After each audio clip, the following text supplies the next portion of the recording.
प्यारे भाई हैं, माइक आपने देख ही लिया था, पहले कहाँ था।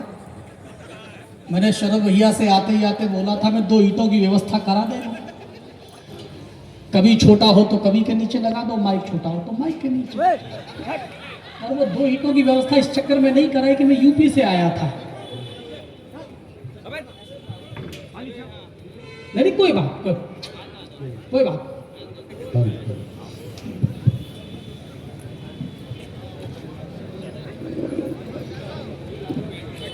ये इसकी आवाज बढ़ाओ थोड़ा। किसकी? इसकी भी उसकी?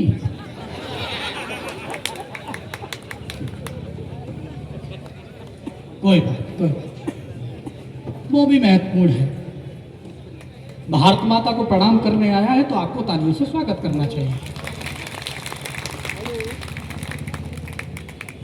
ये सब चलता रहता है। भाई सुदीप भाई ने बहुत सारी बातें मुझसे कही। ये संस्कार धानी है और मैं यूपी का। हमारे यहाँ भी संस्कार है, हाँ, पर अंतिम।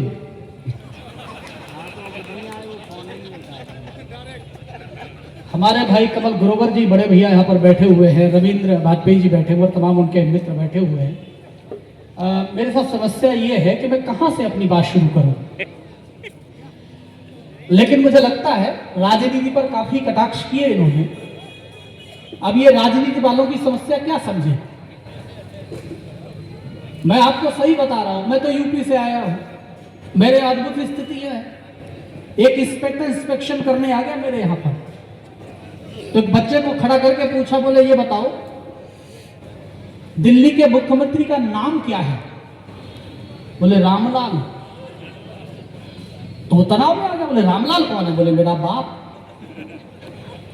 धरना देते देते निकल गया था, मां कह रही थी हो सकता है मुख्यमंत्री हो। तो इंस्पेक्टर गुस्से में आ गया, बोले मैं तुम्हारा नाम कटवा दूंगा, यहां से मैं क्लास से तुम्हारा नाम कटवा दूंगा। बच्चा बोला कटवा ही नहीं सकते, कटवा ही नहीं सकते। बोले क्यों नहीं कटवा सकते। बोले यूं इसलिए नहीं कटवा सकते क्योंकि मैं का छात्र हूं ही नहीं। बोले मतलब ये ऐसा, मैं तो भैंस चराने आया था। अध्यापक ने कहा 10 रुपए मिलेंगे, क्लास में बैठ जा। मैं बैठा हूं, मेरी क्या गलती है। बस ये बता दो कि 10 रुपए वो तुम दोगे या वो देगा। तो तनाव में आ गया, वो अध्यापक के पास पहुंचा, बोले मैं तुम्हें सस्पेंड करा दूंगा, मैं आपको सस्पेंड करा दूंगा। आपने नकली बच्चे बिठा रखे जिन्हें ये तक पता नहीं दिल्ली के मुख्यमंत्री का नाम क्या है, सस्पेंड करा दूंगा। अध्यापक बोला करा ही नहीं सकते, करा ही नहीं सकते। बोले क्यों नहीं करा सकता। बोले इसलिए क्योंकि मैं आपका अध्यापक हुई नहीं। बोले मतलब ये अध्यापक मेरे ताऊ का बेटा है, वो एग्जाम देने गया हुआ, मुझसे कह दिया खड़ा होना क्लास में, मैं खड़ा हूं, मेरी क्या गलती है। तो पारा 7वें आसमान पर चढ़ गया उसका।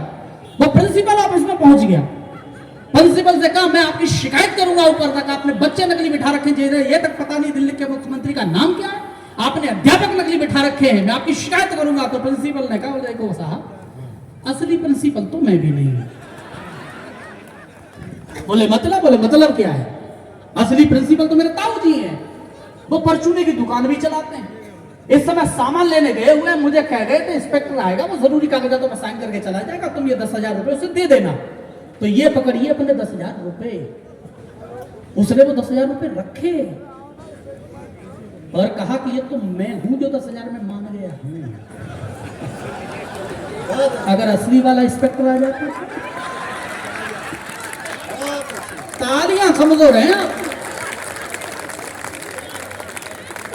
अच्छा अगर इतने पे फंस गया तो वो यूपी का कहेगा। अगली बात पर तालियां रोक सको तो बताना।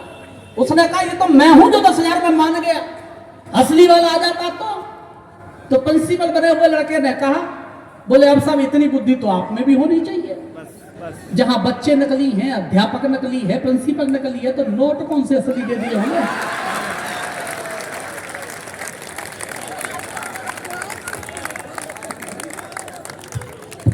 तो भाई आनंद तो नहीं। ये कह रहे थे मोदी जी ये मोदी जी वो, फजीता तो है भाई, मैं सही बता रहा हूं। पूरा विपक्ष तनाव में है, सब इकट्ठे हो गए लेकिन समझ नहीं पा रहे करना क्या है। आपको पता है वो एक तरफ जाकर बोलते हैं ना खाऊंगा ना खाने दूंगा, दूसरी तरफ जाकर बोलते हैं शौचालय बनवाओ। पूरा विपक्ष तनाव में है कि जब तुम कुछ खाने ही नहीं दोगे तो शौचालय किस बात है। लेकिन इतना विद्वान प्रधानमंत्री आपको पहली बार मिला है, और बात पकड़ लो तो दोनों हाथ उठाकर तालियों के साथ बताना ताकि मैं कविता पढ़ूं। इतना विद्वान प्रधानमंत्री भी पहली बार मिला है, उन्होंने इस बात को सिद्ध किया, न खाऊंगा न खाने दूंगा।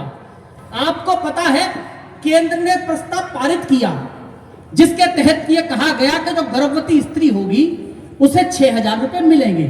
ये तो सुना है आपने, जो गर्भवती स्त्री होगी उसे 6,000 मिलेंगे। अब इसका लाभ न तो खुद मोदी जी ले सकते और ना ही राहुल गांधी। ताली बजाओ, इसको कहते हैं कि खाऊंगा न खाने दूंगा। अच्छा बस मुझे ये बता दे किस बात पे चलाता है, मैं भी वही करूं फिर।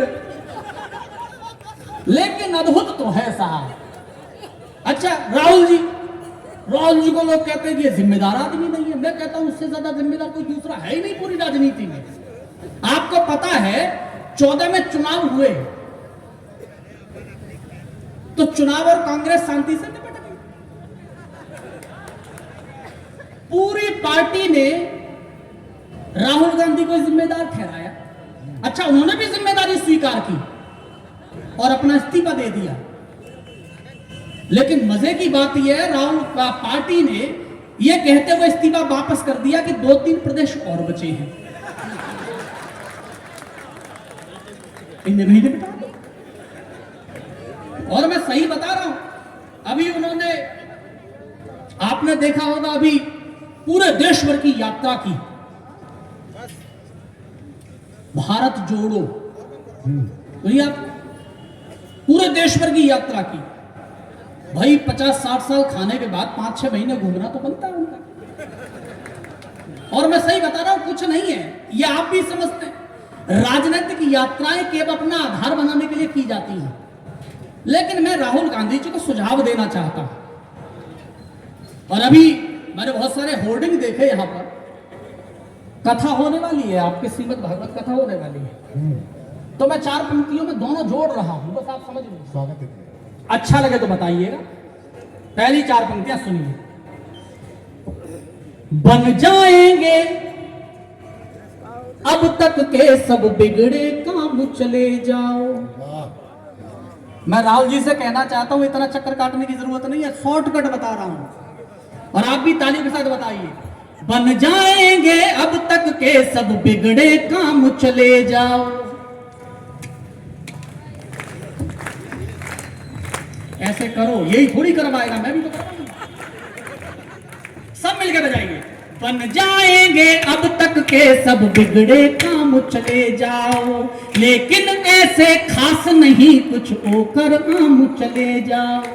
लेकिन ऐसे खास नहीं कुछ होकर आम, चले जाओ।